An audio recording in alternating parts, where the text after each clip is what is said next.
اعوذ باللہ من الشیطان الرجیم بسم اللہ الرحمن الرحیم۔ السلام علیکم دوستو، کیسے ہیں؟ امید کرتا ہوں آپ بھائی سب خیریت سے ہوں گے۔ اللہ تعالی ہمیشہ آپ لوگوں کو خوش رکھے اور غموں سے دور رکھے۔ آج میں بہت زبردست روحانی عمل لے کر پیش ہوا ہوں جو کہ فالج کے مریضوں کے حوالے سے ہے۔ وہ مریض جو کافی عرصہ سے فالج کا شکار ہیں اور مختلف دوائیں استعمال کر کے تنگ آ چکے ہیں، لیکن فالج کو فرق نہیں پڑا۔ اور ویسے بھی فالج جو ہے ایک ایسا مرض ہے جو ایک بار لاحق ہو جائے بمشکل ہی ٹھیک ہوتا ہے۔ ایسا مرض جس کو فالج پڑ گیا ہو وہ یہ روحانی عمل کرے، انشاءاللہ اللہ تعالیٰ کے حکم سے فالج جاتا رہے گا۔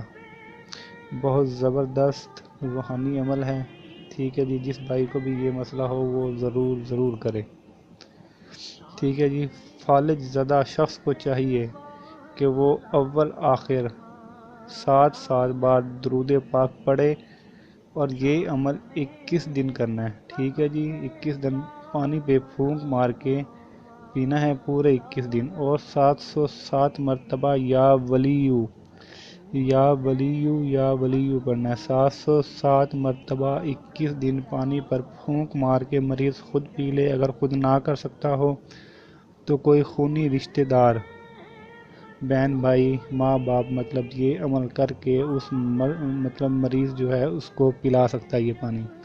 21 دن کا عمل ہے، انشاءاللہ کرے، اللہ تعالیٰ شفا دے گا، ٹھیک ہے جی۔ اس کو دوسرے طریقے سے بھی کیا جا سکتا ہے۔ دوسرا طریقہ اس کا یہ ہے کہ 707 مرتبہ 21 دن پڑھے یا ولیو، اول آخر 7 بار درود پاک پڑھ کر زیتون کے تیل پر پھونک مارتا رہے۔ جب 21 دن پورے ہو جائے اس سے پھر مریض کی جو ہے مالش کی جائے روزانہ 21 دن تک، تو انشاءاللہ اللہ تعالیٰ کے حکم سے فائدہ ہوگا، ٹھیک ہے جی۔ یہ عمل لازمی کریں، دونوں طریقوں سے کر سکتے ہیں۔ جو آپ کو آسان لگے وہ طریقہ آپ اڈاپٹ کر لیں اور یہ عمل کریں، انشاءاللہ اللہ تعالیٰ کے حکم سے شفا ہوگی۔ اگر کوئی بات پوچھنا چاہیں تو کمنٹس کر کے پوچھ سکتے ہیں۔ میرا چینل سبسکرائب کر لیں، مجھے دعاؤں میں یاد رکھیے گا۔ اوکے، اللہ حافظ۔